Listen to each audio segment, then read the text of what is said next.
cudurka halkan laga hadlayaa waa akhdarul amraad cudurrada oo dhanka ugu khatar badan weeye waayo waxaynu ku sheegaynaa cudur dilaaya dee cudurradan jidhka ku dhaca adduunkuunbay ku aafeeyaan laakiin cudurkani wuxuu dilaa ku noqday ilaa aakhiruu la soconayaa qofka oo aayala-aan adduunyo iyo mid aakhiro labadaba uu leeyahay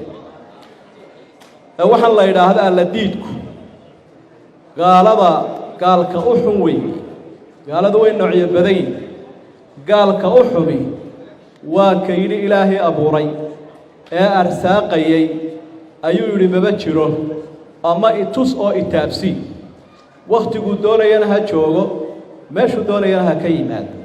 gaalada ka u foosha xun ee u nacasaysan ee u ceeb weyn wey marka in ummadda looga digo iyo da'yarta aad iyo aad bay muhiim u tahay waxaan la yidhaahdaa ilxaadku sidaa horeba loo soo sheegay culimmadu ay uga soo warrameen hadda ma bilaabina hore u soo jiray noocyo kala duwana uu leeyahayna qur-aanku waa tilmaamay waxa uu leeyahay markaas sababo keena iyo khatar iyo siyaabo looga hortago iyo siyaabo lagu daaweeyo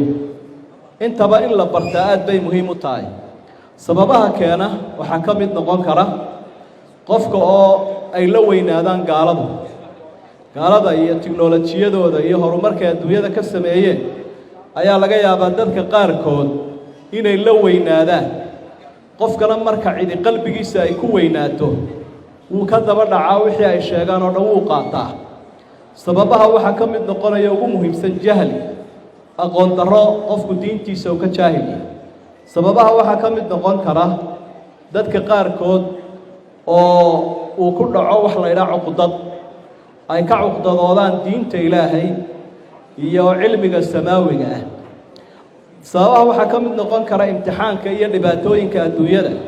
oo qofku u samri kari waayo kadibna ilaahay uu la murmuu idhaahdo ilaahay muxuu sidan igu gelayaa igu dulmiyayaa ilaan iimaan la-aantu isqancin la-aan bay leedahay sababaha waxaa ka mida dulmi ay sameeyaan mararka qaarkood ama madaxda muslimiinta ama shakhsiyaad muslimiina oo ama dumarka lagu sameeyo ama bulshada qaarkood oo daciif ah oo shaydaanka iyo dadka liita ay odhanayaan diintaba maad kuwan uga tegtid ama ilaahoodaba aad ka tegtid sababuhu way badan yihiin laakiin si kastaba haatee cudurkaa khatarta badan waxaa muhiima oo aan ku soo ururinayaa inaynu garanno sidaynu uga hortegaynaa waxaynu uga hortegaynaa saddex arrimood ta u horraysa weeyaane dacwad diinta ilaahay dadka la gaadhsiiyo loo baaqo aayadaha way badan yihiin mowduuca ka warramaya haddii aada rususha ilaahay dib ugu noqoto ummadda dhammaan waxay kala hadlayeen inay dacwaddooda ka bilaabayeen towxiidka ilaahay ayay ka bilaabayeen marka in dadka towxiidka loo baahiyo oo aad iyo aada looga dhaadhiciyo waa qadiyad aada u muhiima waxaa labaadoo lagaga hortegi karaa waan soo koobkoobaynaa tarbiya iyo taskiya inaynu rabbayno carruurteenna tarbiyo wanaagsan oo saxiix oo saliim oo tii islaamka ah iyo caqiidadii fiicnayd aynu qofka ku soo ababino hadday tahay guriga iyo hadday tahay dugsiyada iyo hadday tahay jaamacadaha iyo hadday tahay manaahijta guud ahaanba waa aragteenoo majaalka ama qaybta caqiidadu ay ku leedahay manaahijteenna aad bay u yar tahay waxaanaad arkaysaa caqiidada waxaa laga hortegayaa khatarta cudurkan dilaaga ah markaa ummadda mas-uuliyiinta iyo waalidiinta iyo maamulayaasha iyo murabbiintu intoo la isu wada tago manaahijta ilaa ummad islaama baynu nahay cudurka noocaasa waxaynu kaga hortegayno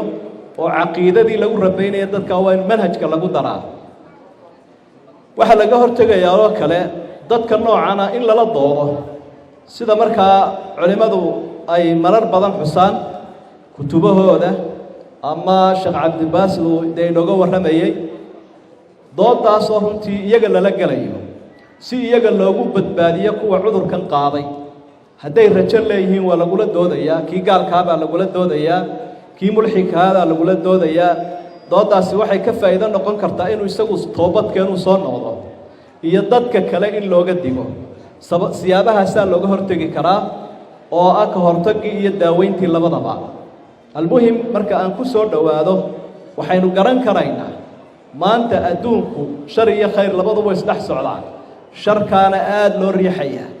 oo iclaamkii iyo warbaahintii waxa haysta ummado shisheeye oo yuhuuddu kow ka tahay oo u taagan ummadda luminteeda iyo ilaahay in addoomaha la weydaariyo oo aana ilaahooda ku beegmin marka waalidka iyo madaxda iyo mucallimiinta in la iskaashado weeye oo ummadda raasamaalkooda loo ilaaliyo waxna waa raasamaal waxna waa faa'iido waxa raasamaala caqiidadeena aynu ku noolahay oo waxaad ogaanaysaa qofku adduunkan hadduu ka tago caqiido saxiixa iyo iimaan isagoo qaba jannaa loo rajaynayaa xataa hadduu ilaahay kaba dhaafi waayo dembiyada uu sii cadaabo laakiin hadduu adduunkan kaga taga iimaan la'aan qofkaasi rajo ba lahaa marka waxaynu guubaabinaynaa ku celcelinaynaa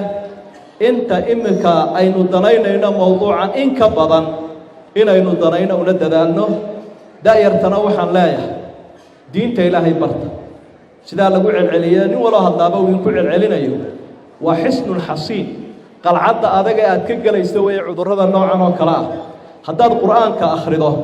gaalada noocyadooda kala duwan buu ka hadlayaa waxa uu leeyahay jubayr ibnu mudcim asxaabigaasi anigoon islaamin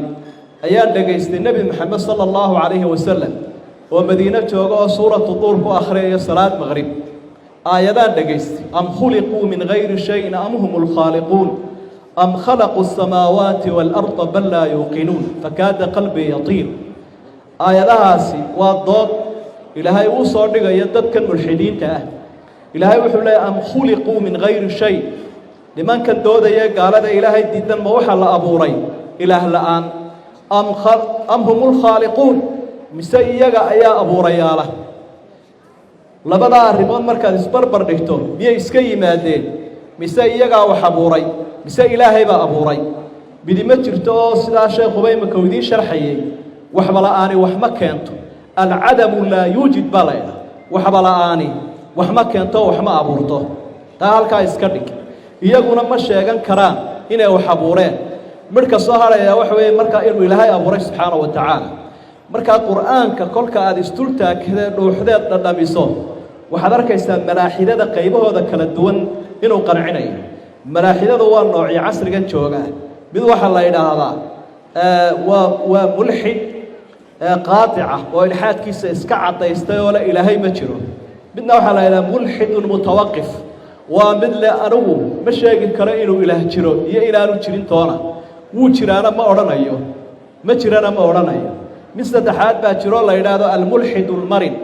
mid isaguna waa ka yara dabacsan laakiin xanuunka qaboo wuxuu ka odhanayaa ilaah wuu abuuray adduunkan laakiin wuu iskaga tegay tasarufkiisa sidaa daraaddeed ma maamulayo innagaa maamulanayna intuu ina abuuruu inaga tegey markaa rasuulna ma jiro diinina ma jirto waxaasoo dhan oo isdhex qaadi kara aqoon ayaa dawo u ahoo lagu waajihi karaa laguna sixi karaa marka diintiinna barta cilmiga maadiga ah inaguma filla adduunkaa laga shaqaystaa waxyaabahay dadka ugu dabarogaan waxaa ka mida usuululmacrifa kii ugu muhiimsanaa bay ka tagaan waxyaabaha macrifadii aqoonta laga kasbadaa ama waa tijaabo la gaadhay sida sayniska ama waa waxyaabahan xiska aynu ku arkayno ama waa caqliga ama waa waxyiga usuululmacrifa kii u muhiimsanaa bay ka tegayaan oo ah waxyiga